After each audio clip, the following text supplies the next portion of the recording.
Good morning, darling. I am going to make you co-host and I'm going to go back on Zoom and then I'll jump back on later on. Okay.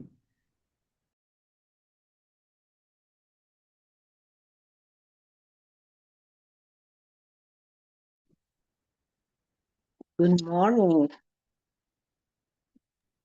Morning, Yvette. Morning, Marilyn. Morning, everybody. I will be right back. Hi, Corina. I responded to you. I'll be right Okay, back. I forwarded it to a couple people too. I hope that was okay. Totally. The more the merrier. Yep, there's a couple of new agents that I'm helping, and I know they would love, I'm gonna text them too to come on.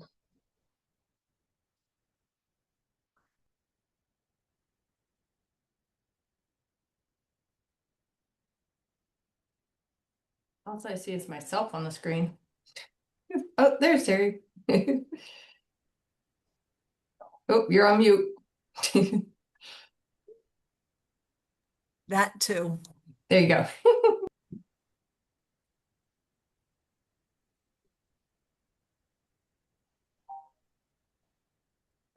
I know I shouldn't be complaining about being cold, but I am freezing. Oh my God, I'm so over this. I have my winter boots on right now at my desk.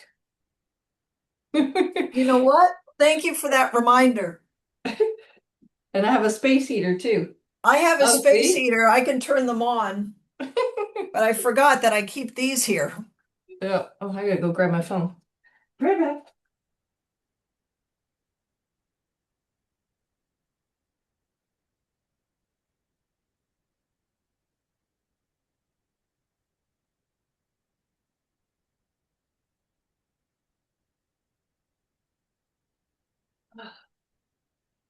Thank you for that reminder. Now I got my winter slippers on in the office. Much better, isn't it?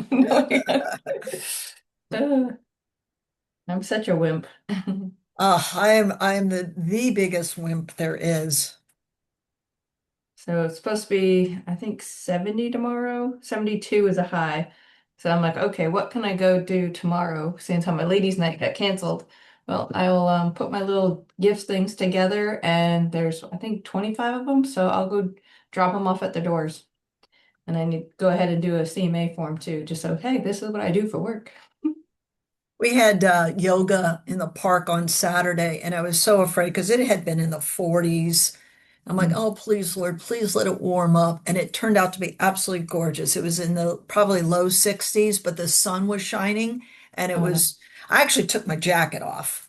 It Nice. was wonderful. And I had a lot of people not show up because they thought it would be. So, Asmin, you said you did email me back.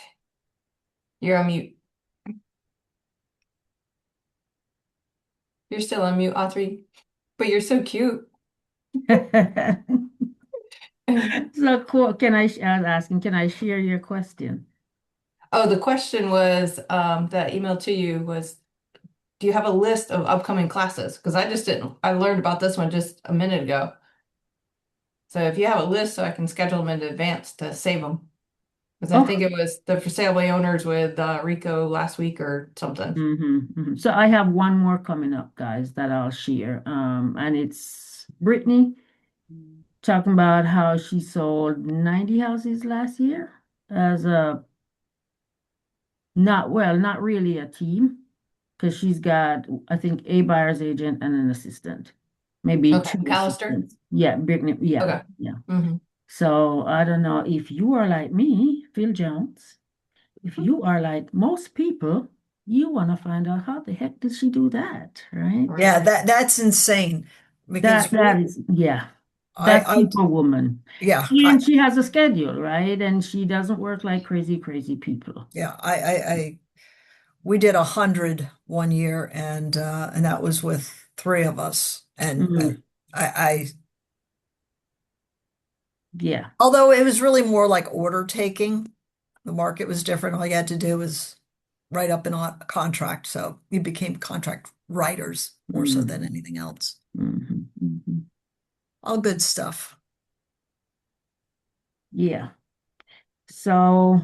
let's see, it's 11 o'clock. And while we're giving folks time to jump in, I do want to honor the people who are here on time. And so, excuse me. Wow, that's not good.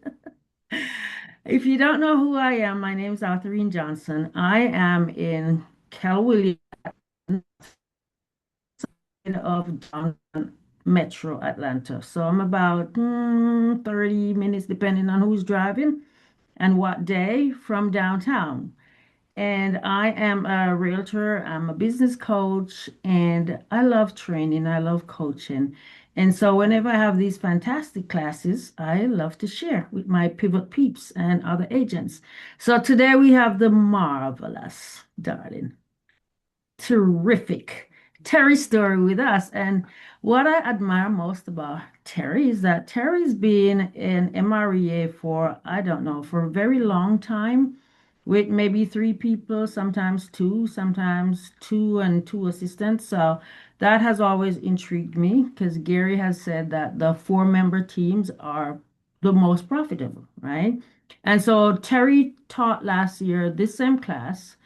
But if you're like most people and you're working this business as a full-time agent, you know the pricing conversations are ongoing.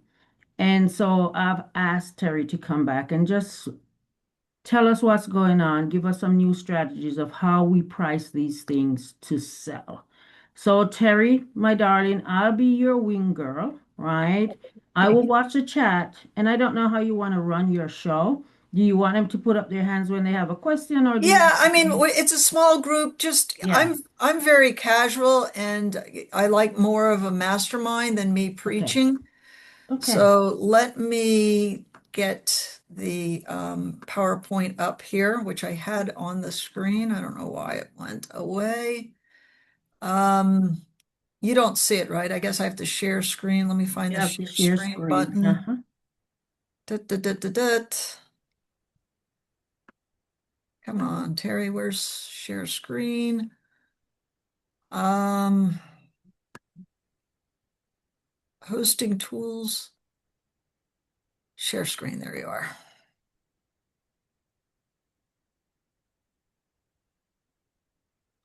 You see anything yet on your side? Not yet. Nothing. Nothing yet. So if you go to, here's a trick that I do. Hosting tools, Let's and see. it's Hang on. allow all participants to share screen. I've clicked that button. No, All just right, so you. there it is. It's the green screen. All right, so where is, all right, so it's going to make me, I got Oh, to do, something's coming. yeah, okay, there it is. Oh, there we go. Let me see if I can get, now the little doohickeys are all in my way and I can't see. Where is the, uh, there it is. Okay, It's the all second right, one. got it. Sorry, I'm a little tech challenged. Anyway, so today's conversation really is around the psychology of a shifting market. Can you guys tell me what your market is like right now? Do you feel you're still in a seller's market? Are you in a buyer's market? Or are you in that shifting market? Just speak out because I want to get an idea. I know that here in South Florida, we are in a shifting market. We have been for like 2.5 years now, but it's starting to stable out. And I know other parts of the country, it's still very much a seller's market. So where are you in your journey with the market? So Metro Atlanta is different, and Sasha is on. So Sasha's in Snellville. I'm in Northeast, right? Where I am, schools drive the market heavily, right? So we have some of the best ranked schools in Georgia and the nation. So it's stabilizing. It was and to some point it's still a really heavy seller's market, Okay. but we are getting concessions, right? So we're seeing sellers pay concession, um, and a lot of it. Are you still seeing multiple offers? Not so much. And are you seeing that you're having to make lots more price adjustments? Are you seeing more price adjustments in your markets? Yes. Hmm. Okay.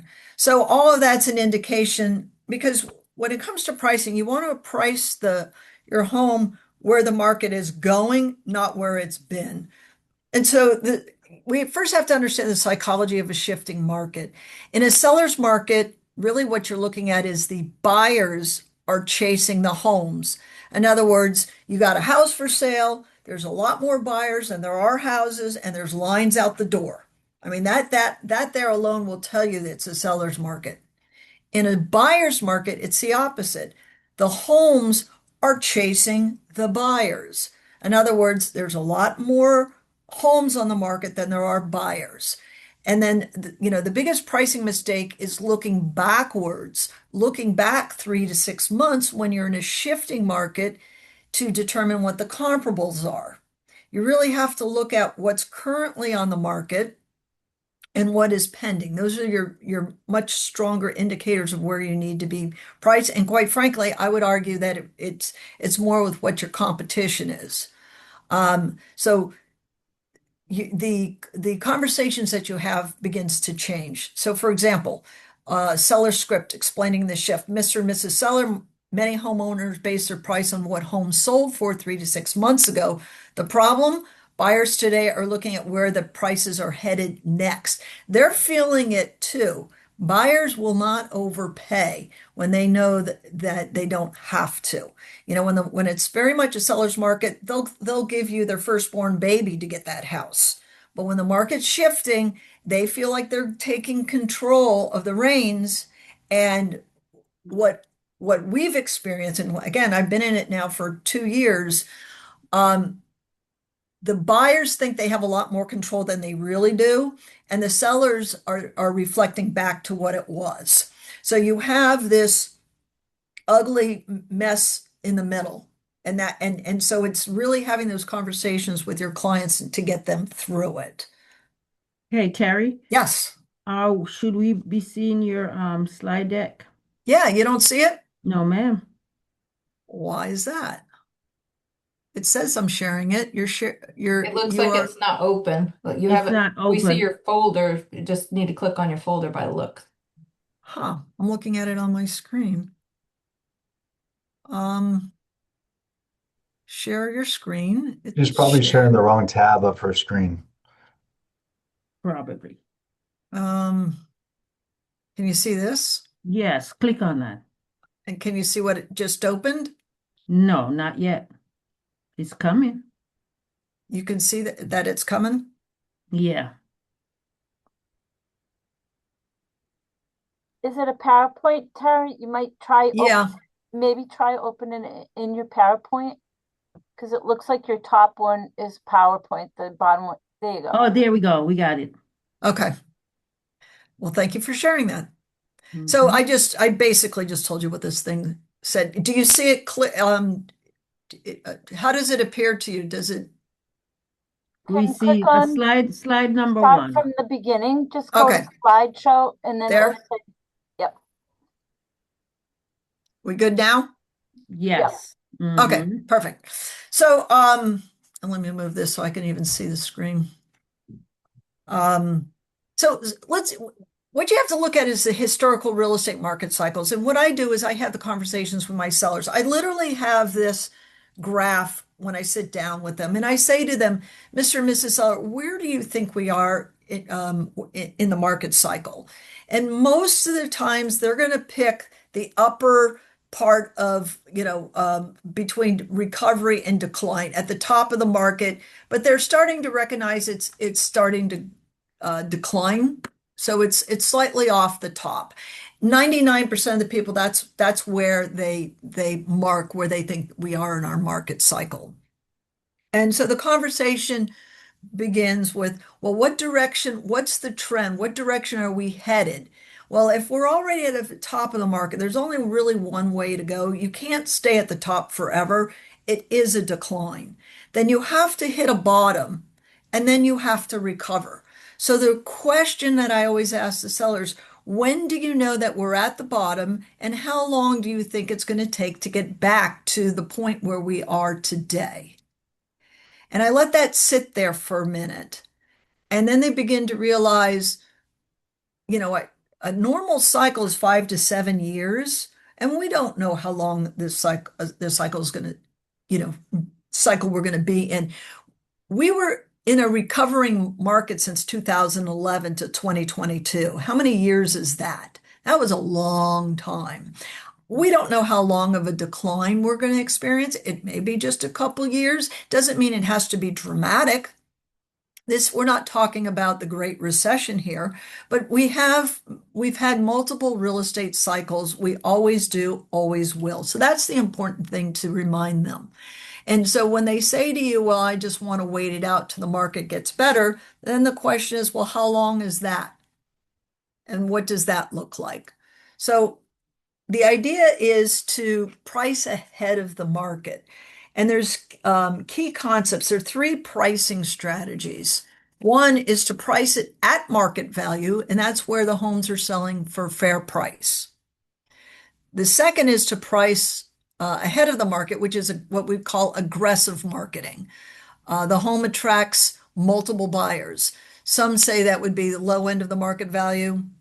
And then there's pricing behind the market, which what I call that is ambitious pricing, which leads to multiple price reductions, price reductions, price reductions. So understanding those are your 3 strategies. You're either going to be at the market, or above the market, or just below the market. And have that conversation with them. What's important to them, and where do they feel, what strategy do they want to use? And of course, this all starts without knowing the seller's motivation. That's what's key. What's their goal? You can't achieve their goal unless you know what their motivation is. Wouldn't you agree? So that's basically 3 strategies. So the next thing we talk about is effective pricing it in that direction which the market is going. So we've already illustrated in that previous slide, we've got them to commit to what direction the market is going.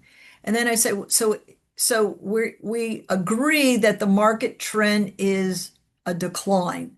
With that being said, here's what effective pricing looks like. If the trend is this line going down and we price the home slightly above where the current market is, what happens is you keep it on the market, wait 30 days, reduce it. Keep it on the market, wait 30 days, reduce it.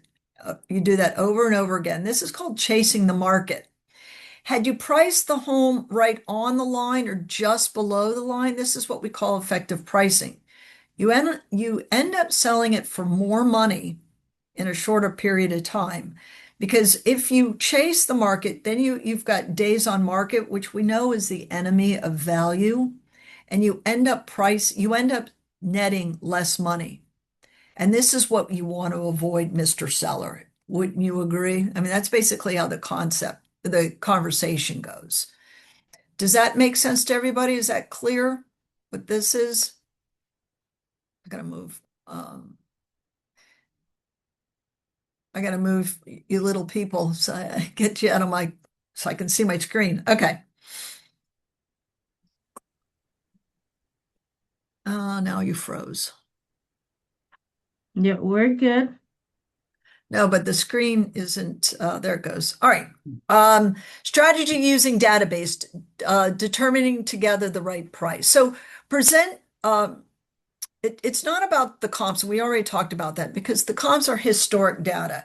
You've got to look at what your current competition is. Now, in my market right now, pretty much everything is about 22% of all the homes each month is what's selling. So if you look at, let's say in your area that you're looking at, let's say they're, just for simplicity, 100 homes. How many of those homes sold last month? And let's pretend it's 20. You're looking at 20% of the homes are selling each month. So it's important to understand what number of the homes sell each month so you can have that conversation that In reality, what we're looking at is you're having a bidding war and a beauty contest at the same time.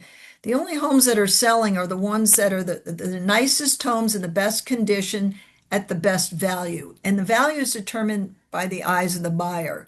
So how do we know where we stand in competition? So if you look at the active listings, and let's say you take the 5 most comparable properties, look at that real hard. How does the subject property compare to that active listing? Are you in better condition? Are you a better location? And where are you in relationship to price with those 5 listings? If let's say there's 5 listings and 20% are selling, that means the next month only one of those are going to sell. So is your listing going to be the one that would sell next in comparison to what's currently on the market? Another thing that I like to show them is the expired listings. Why? Those are the ones that failed to sell. And so when you show the expireds, sometimes it's really clear why they didn't sell. And most of the time, it's price. I mean, everything always comes down to price. It's condition, price, or location.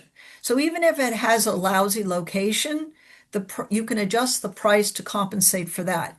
Even if it's in bad condition, you can adjust the price for that condition. Now, the other thing I like to explain to the homeowners is the pending sales. The pending sales are like real-time market. Pending sales are telling you, hey, this is what the buyer last week just purchased. So how does your listing compare to that? So you want to make darn sure that your current listings are very similar to the ones that went pending and that are in alignment with what's at the lower end of the active listings as far as price and condition. Any questions there? Okay, so the next is the 30-day pricing rule. And basically it's this. It's priced too high if a home has no showings in 14 days or 2 weeks, it's just flat out overpriced. If there are no showing, but if there are showings and no offers in that basically same time period, it's overpriced. So it's priced right when you have showings and offers, period. So if you don't have the showings and the showings aren't turning into offers, it's not priced right. If you're getting none of that, you're most likely overpriced by 10%. If you're getting some of this and no offers, you're probably about 5% overpriced. And so those are the conversations that you have to feel comfortable having with your sellers during the listing appointment in order to set the expectation of what you're looking for when you put your home when they put their home on the market and the activity that you anticipate having. And having those conversations up front will make your life a lot easier to get the pricing adjustments that you need. And this is the real critical part. You can have all the listings in the world that you want, but if they're not priced right and they're not selling, you're creating yourself a massive headache. You now have to talk to those sellers, come up with excuses, why it hasn't sold, potentially do a lot more marketing that you know is not going to really get the home sold when you know in your heart of hearts it's pricing. Would anyone agree with that? Any of you experiencing that right now, where you know you have to have some fierce conversations with sellers that you really don't want to have because it's not priced right? It's exhausting, week after week to say the same thing. And so how do we overcome that?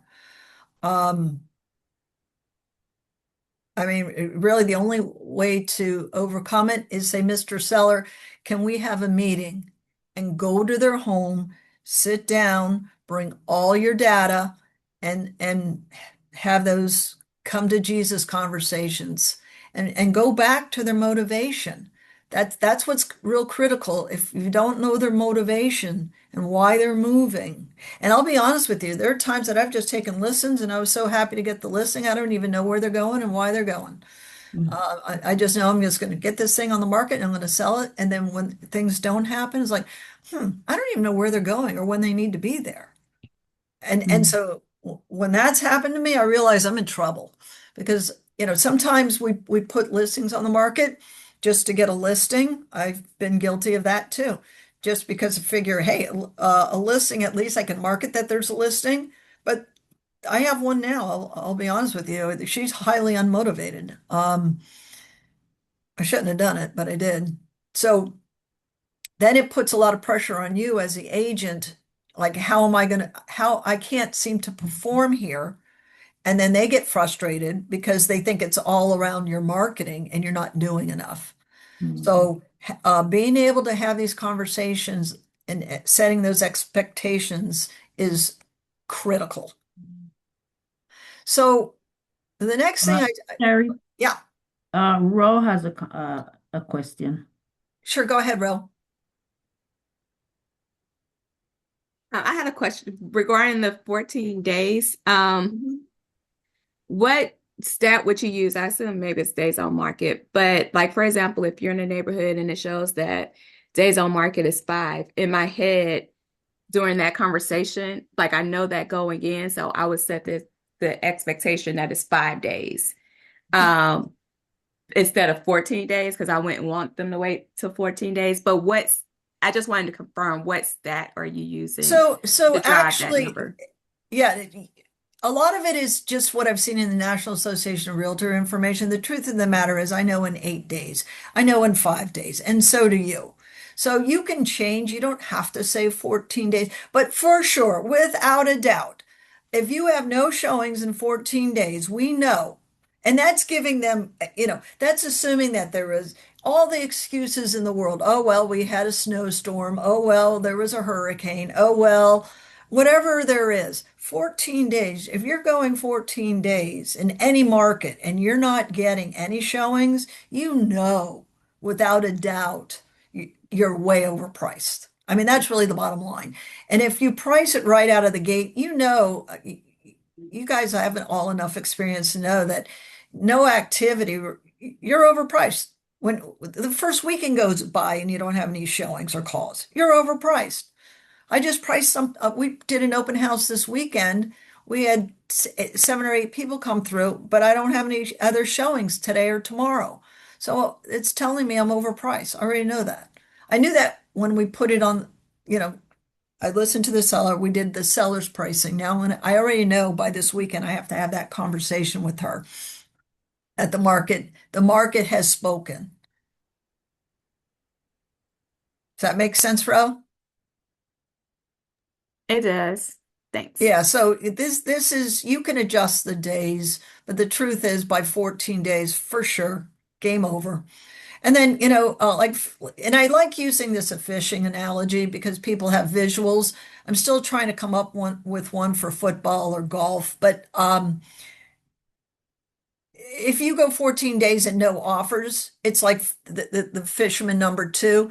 You're getting nibbles. You're almost like you're in the dead man zone because the fish are all biting where all the sweeter bait, better value, better condition. They'll go up and look at yours just to compare to make sure that they're making the right decision to bite the bait on the lower one. So that position number 2 creates a false sense of activity because you're getting activity, but at the end of the day, no offers.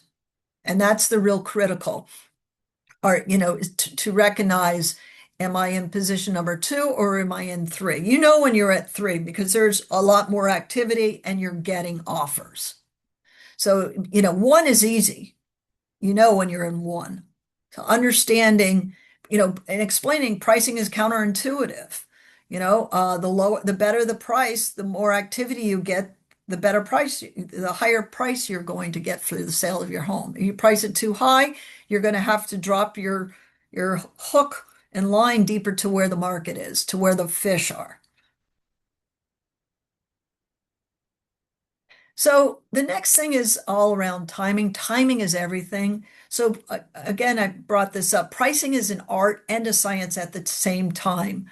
The home that's so the bottom line is pretty much in all the markets, the homes that are in the top third in condition and the lower third in price are the ones that sell. We all know that in the first 2 weeks of activity, that is your strongest point of activity. And that's why, Ro, to answer your question, this goes to the 2 weeks, because we know from day one, by the time you get all your marketing up and running, today we have so much technology that's pushing, the universe knows the house is for sale within 48 hours. But by the end of a week, you've got everything out there. All your forms of advertising are out there, and you give it another week. That's where the 14 weeks. But after that, the activity really does decline. And when you show this to the seller, it gives them a visuals like this is where the activity is. You want to try to get it sold in the early part of the marketing, because as time goes, you're waiting for new buyers to come into the marketplace. And if you think of it this way, when you put it on the market, all the buyers have been looking for the last 30, 60, 90 days ago and longer. So when you put your home on the market, you're like the new kid on the block. Everybody jumps on it and sees it. And after that, you're waiting for that next wave of buyers. But by the time that comes, you're the old home that's been on the market 125 days. And then I'll say to them, Mr. Seller, when you see a home that looks pretty good and it's been on the market 125 days, what comes to mind? And they always will say, so what's wrong with it? It must be overpriced. So get the seller to say that. And then, Mr. Seller, you don't want that to happen to you, do you? So they get it, that time is not on their side. Time is definitely the affects the value. So here's another concept that's I like to share with the sellers, understanding affordability of the interest rate. And the idea is we all know that a 1% change in interest rate reduces a buyer's purchasing power by 10%. So if you've got a buyer at 500,000 and the interest rate goes up, it's exaggeration, but it goes up to 6%, then you're looking at their ability instead of buying a $500,000 home, they're at a $450,000 home. So depending on what's happening to the interest rate, it's important to keep that in mind when it comes to pricing. So that one of the strategies is to get ahead. If the trend is the interest rates are rising, you want to make sure that you're priced even, more competitively, because you're getting a fewer pool of buyers able to purchase your home. So with interest rates rising, this is what this script basically looks like. With interest rates rising, the number of buyers who can afford to buy your home is decreasing. By pricing competitively now, we maximize the number of interested buyers before affordability drops further. Now, I know the market right now is not doing that, but it does shift. And right now, the interest rates are declining, so we should naturally be seeing a bigger pool of buyers. Are you experiencing that now? Or you're seeing an uptick in buyer activity? Yeah. Yes. I know that I am in my market, which is great because, like I said, we've been in a shifting market the last over 2 years. So how do you overcome some of the seller's pricing objectives? So let me can't read my own screen with you people here.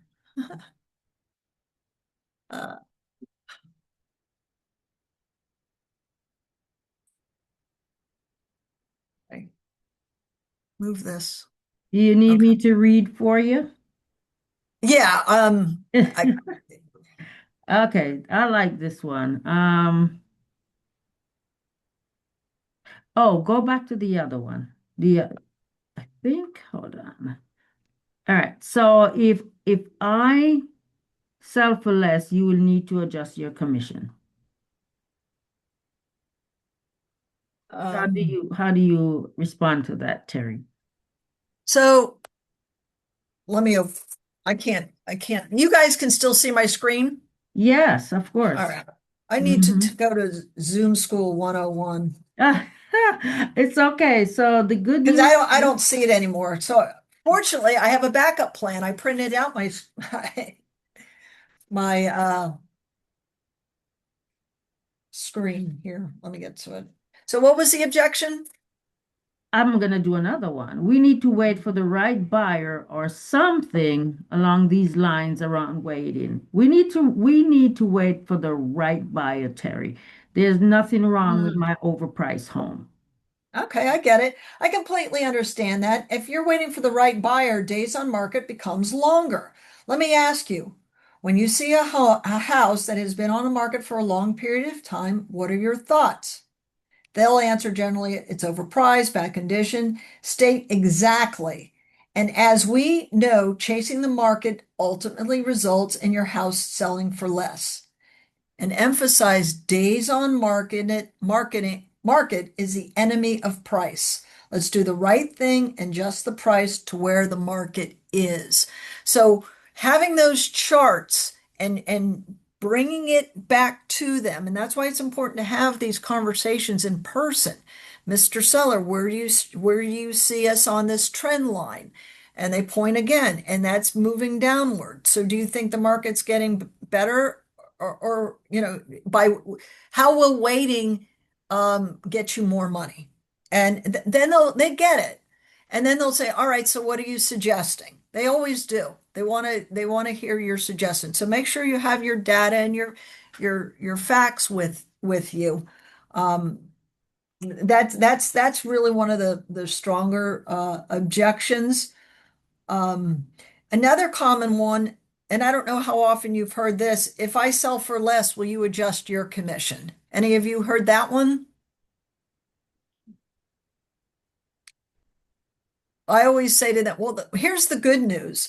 The good news is I already do adjust my commission. My commission is a percentage based. So if you sell your home less, I get paid less. And they like, oh yeah, that's right. So it usually squashes the commission conversation. Um, I have found that to work well. And then there's what have you done for marketing, or what more can you do marketing wise? And that's the conversation you really want to avoid, because let's face it, what more marketing can you do out there? What are you guys doing for marketing? When somebody says, I need you to do more, what does that more look like? More open houses? Are you doing more advertising? Like, what more is there? So part of it is, and I say to them, and again, it's expectation. So it's when you go on that listing appointment, it's critical that you have this pricing conversation, but also share with them this: Mr. and Mrs. Seller, all of my marketing will be in place when we hit the market. I've already put it, we prep it so that when we go live with it, it's all in motion and everything is out there within 48 hours. There's no more additional exposure I can get to your home.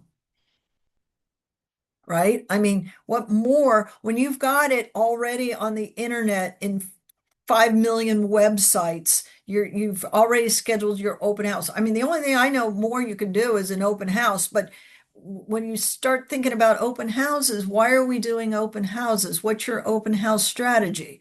So for me, I share with them that the open house strategy is like the unveiling of your property, and we do it the first weekend that it's on the market. And the idea is to drive all the traffic that first weekend so that there's lots of other people there, so there's more excitement to the open house. When we have to start doing open houses, open houses, open houses, Mr. Seller, it's not really helping you. It's helping me as the agent to meet more clients, to potentially try to sell them your home, but in reality, the odds are they're going to end up buying something else. So all we're really doing is putting it out there that your home is still on the market and hasn't sold. And then that raises questions with the consumer. They must be having trouble selling their home because they keep doing open houses. So I don't know what other marketing there is. I don't know if anybody else has ideas around that one. But when they say that, we have your home where all the buyers are looking. This is a price-driven market. The only thing we are testing is price. We sell 99% of our listings using the same marketing strategy. Pricing is part of marketing, and that's key right there. Pricing is part of marketing. So when we don't sell, it's a pricing issue, not a marketing issue. So if you don't master that one, you're going to be writing ads in the Wall Street Journal and doing whatever they tell you they want you, want you to do to get their home sold. Have anyone experienced that? I think we all have, Yeah. Matt's nodding his head, right? So at that point, you also tell them about all the off-market stuff that you do. Like I am heavy, heavy, heavy on reverse prospecting, and I've used that to sell at least I can remember 3 or 4 homes because Mm-hmm. I've called the agents and I've told them about my listing. And what's really cool, and I don't think a lot of realtors realize they have reverse prospecting, but if you say to your sellers, Mr. and Mrs. Seller, I have the ability when I put your home on the market to reach out to all the buyers that are out there right now. You don't have to tell them how. We have the ability to reach out to all the buyers that are out there right now looking for a home like yours. We call it reverse prospecting, but we're going to implement that as part of our strategy to reach out to them. So we know that these are the now ready, willing, and able buyers because they've raised their hands. So once we've put your home on the market and that group of people reject your home, they're waiting for the next home. They're passing on yours. So thank you for bringing that up because that is part of our strategy and to keep that in your arsenal. Because I don't think other realtors think about reverse prospecting. I know we do in this group, and it's something that's a powerful tool that we have. And we can do it weekly. We can do it, as often as we want. Good point. All right, I'm trying to share. Why is my screen sharing not working? You still see that screen? Yeah, we It, see yeah, number 6. yeah, it won't let me. I might have to go out. Yeah.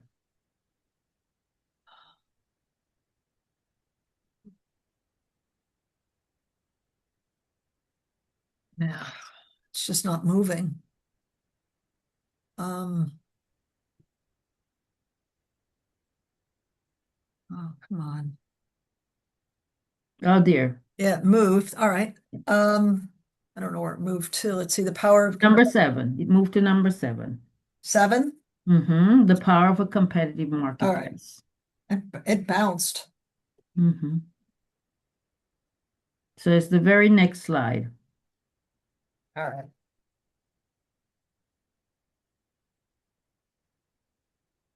Sorry about this. All right. So the goal isn't just to list your home, it's to generate. Wouldn't you all agree that we put homes on the market and we're looking to get more business out of it?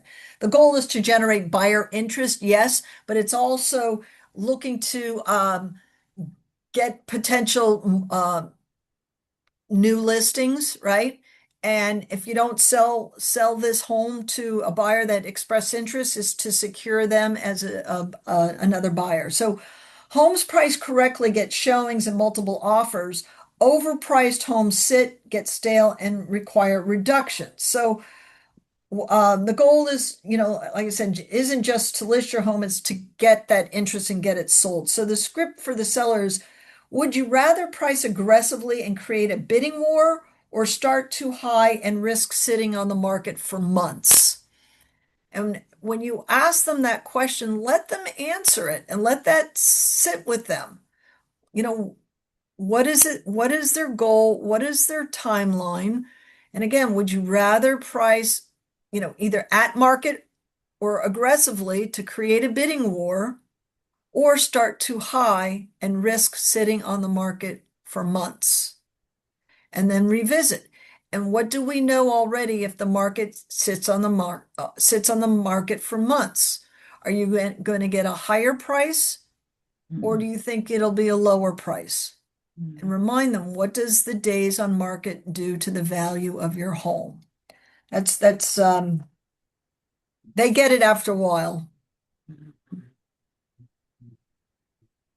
So this is the expectation conversation, and the expectation is, and I couple this along with the fishing analogy, but on the first week when you put it on the market, which you've already showed them that that's the strongest period of time, those first 2 weeks. So the first week and every week thereafter, your expectation is to have 3 to 5 showings per week. You're looking for at least one buyer to come back and take a second look.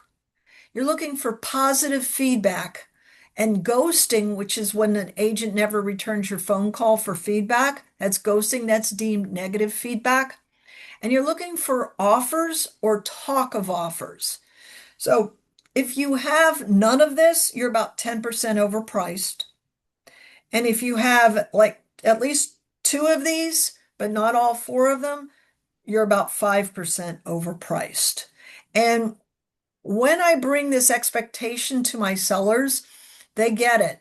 I share with them, this is what we're looking for. So when I do the weekly call-ins to the sellers, we go over this. Well, we had 2 showings this week. We had no one come back for a second showing.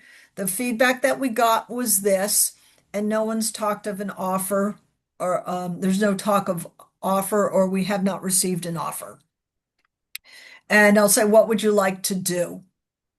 And oftentimes they'll say, all right, well, I know we don't want to give this too much time. Let's talk about this next week. Maybe we'll do an adjustment next week. So you get them to start to tell you what, where they believe we are in this process. And you just guide them through it. And and if they're going on, well, if they say, well, whatever excuse it may be, that's when you have to go back to trying to handle those objections. But this is the expectation, and this is the track for success. And remind them, all your homes, you sell 99% or whatever your percentage of homes sell. And so you know what you're doing, and pricing and expectations is the key to getting these homes sold. So is everybody in agreement with this? Have any different thoughts around this? So you're saying if we've got showings and positive feedback, but no offer, right? We're 5% too high. Correct. Hmm. And that you could go back to the fishing analogy. So Mm-hmm. you're not in position number 1 with the fisherman not getting any fish, because you have some activity. You're in that no man land, which is position number 2. And position number 2, I call it hopeful marketing. You're just hopeful that, oh, hopefully somebody will come along soon. And when you've got that feeling of hopeful, you're probably about 5% overpriced. So you'll have to go back and look at your number. What number, depending on what the price is, what's the appropriate adjustment? And you don't really want to do, depending on the price of the home, but you don't want to do what I call Chicken Little adjustments, $2,500 adjustments, $1,500 adjustments, $5,000, depending on the price of the house. I think really what you need to make more aggressive numbers. And for me, it's always depending on the price, I like to price at the whole numbers.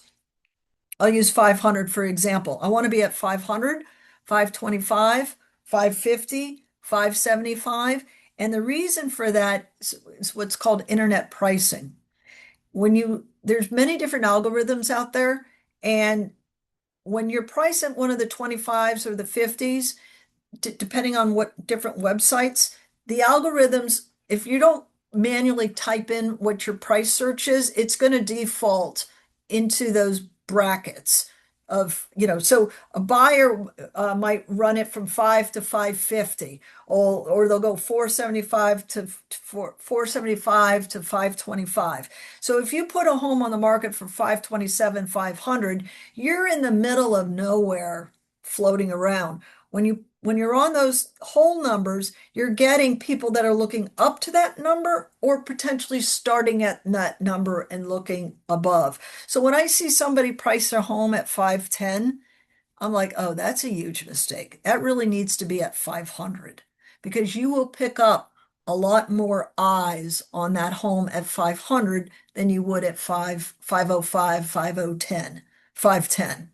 So depending on the number of where you're priced at, you want to at least get it down to whatever that 25, 50, 75 threshold is.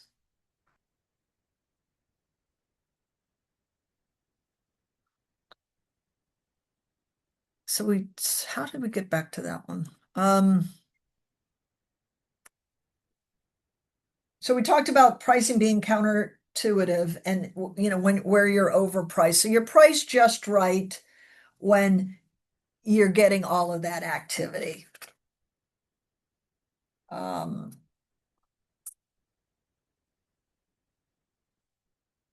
So final thoughts. So winning in a shifting market, educating the seller with data. So we know that logic make people think, emotions make them act. You've got to go in with that data. You have to educate them so that they understand why they're doing it. And you can the emotion part comes and you tie that emotion back to the data. Mr. and Mrs. Seller, you said you wanted to come down, you wanted to move to Florida to be with your grandchildren. How many years are you prepared to wait for your price, whatever the price is?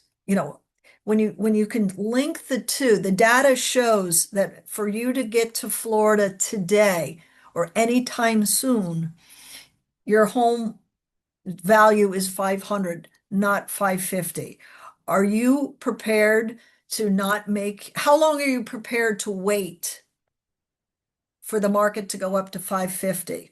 And are you prepared to wait 5 years? So your 5-year-old grandchild is now 10 years. Are you prepared to miss those 5 years of, whatever their goal is? Now you're getting their emotions involved, and that's why it's so critical to understand their why and tie the two together.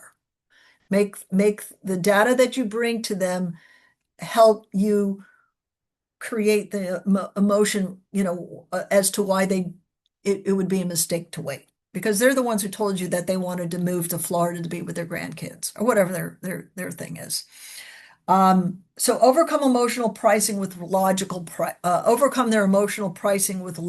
pricing, and then set those expectations, like we mentioned upfront, about pricing adjustments.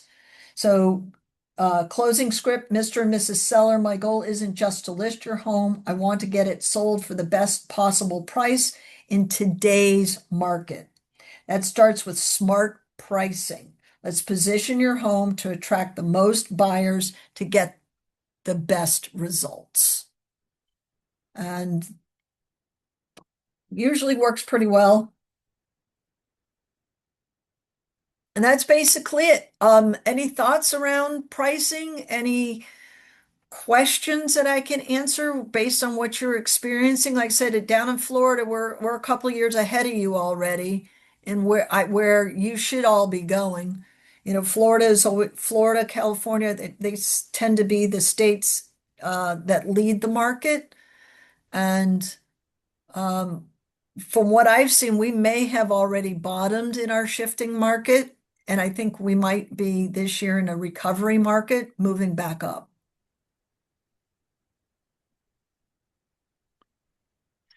Yes, Des.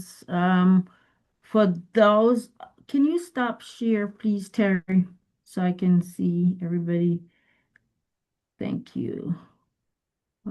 Des, you're in this market center. So in a couple of days, go to Juan Train and it will be posted there. Authorine, do you have the notes, the student guide? Because a lot of the scripts are in it. Yes. Is it the same one from It's the last same. year? Okay. It's All the right. same. Okay. A lot of there's a lot of the scripts that I use with the sellers in here. There's actually a lot of scripts. Okay. One of the screens bounced on me, but we covered most of it. Okay. All right, great. And I will post the recording. Somebody hold me. I'll post the recording in Early Birds. And if you're not part of Early Birds, then email authorine@kw.com. With Okay. 2 U's. Yes. And any questions? I know you guys have questions. Come off mute and ask your questions.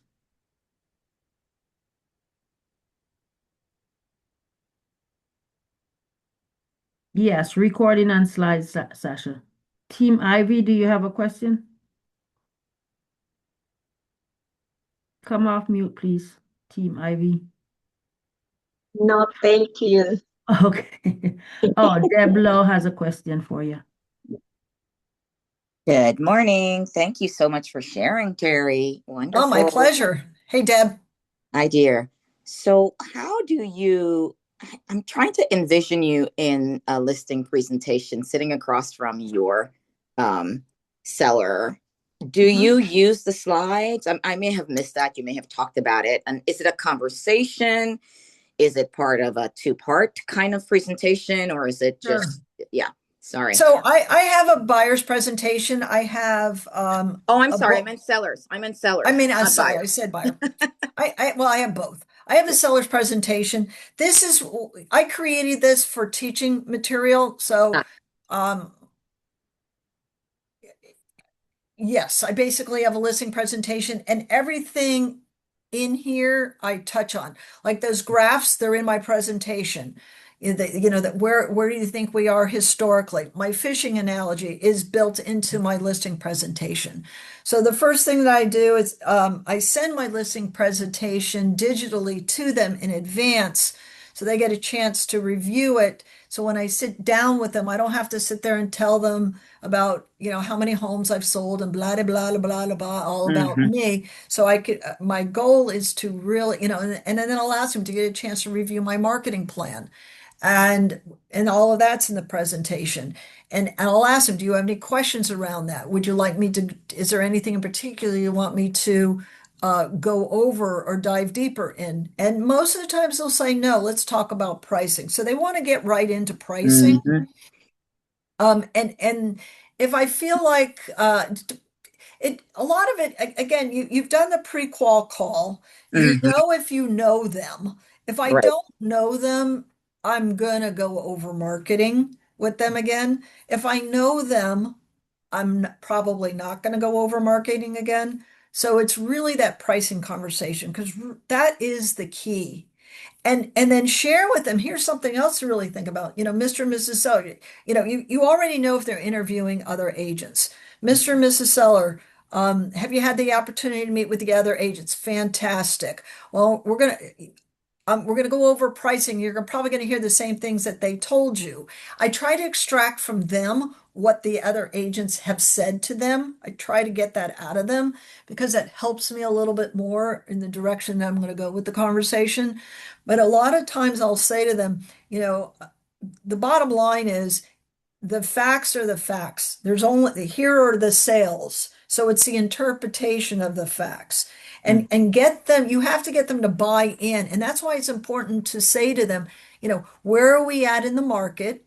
Go there with the data, because I think a lot of agents don't. They're only going to go in there with the active sold pendings, and they're going to start with the solds. So that's why it's so critical to say them, while looking at the solds is important, in today's market, we really have to look at what's currently on the market because That's your competition. Wouldn't you agree?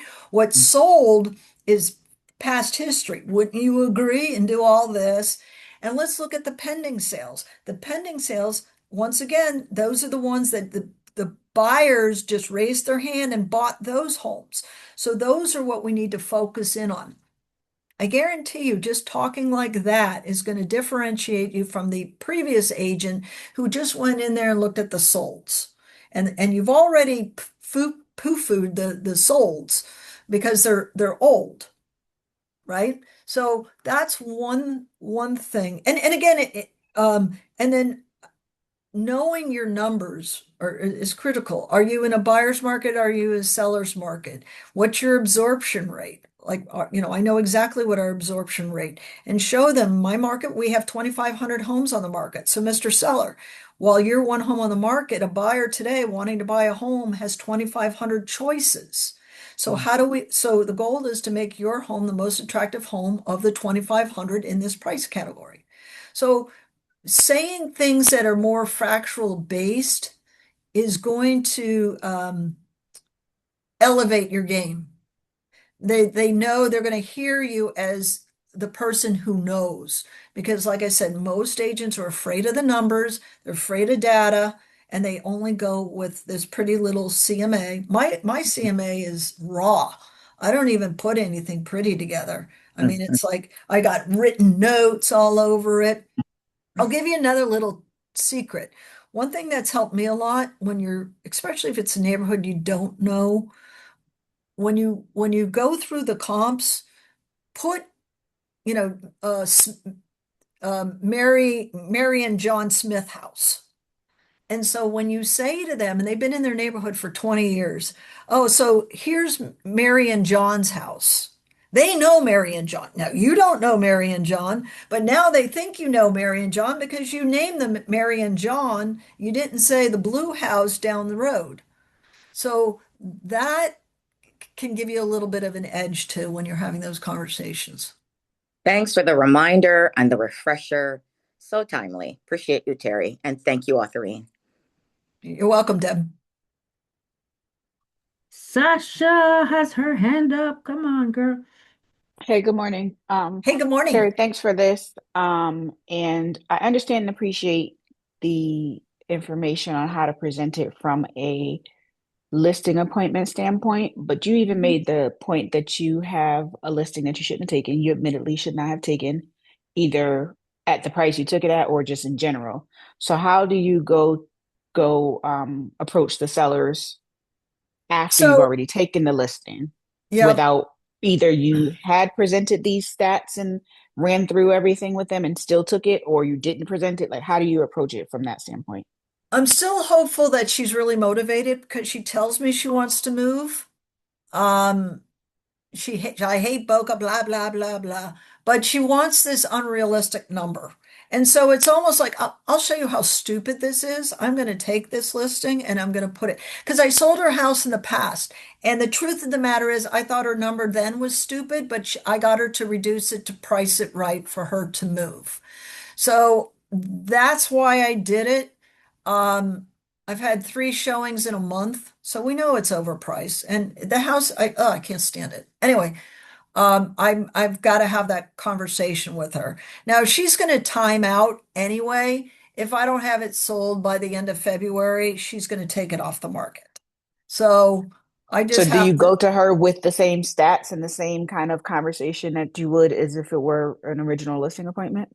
Yes, absolutely. Oh, And okay. forget this crazy woman, but in my normal situation, hmm where I know we priced it high, a little high, it's like, okay, so we went out, we put it on the market at your price, and the market has spoken.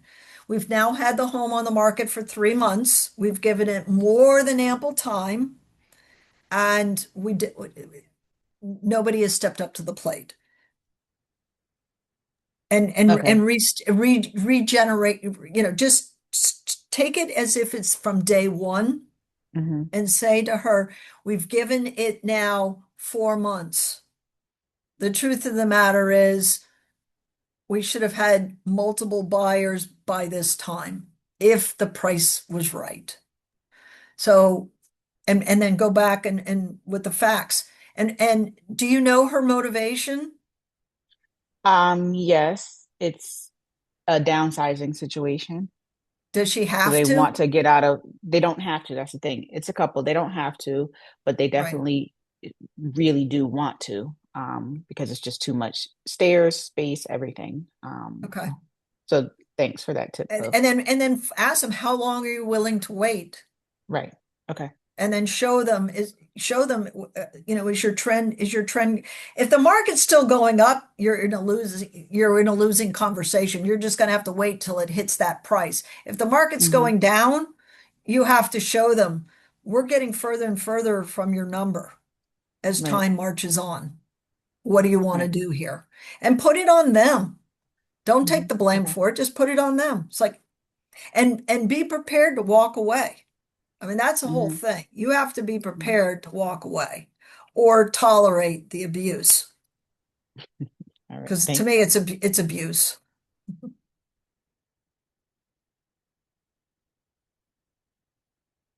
All right, if there are no further questions, it is 12:01. And Terry, Perfect. you are such a darling, darling, darling. The next time I see you, I'm buying you lunch.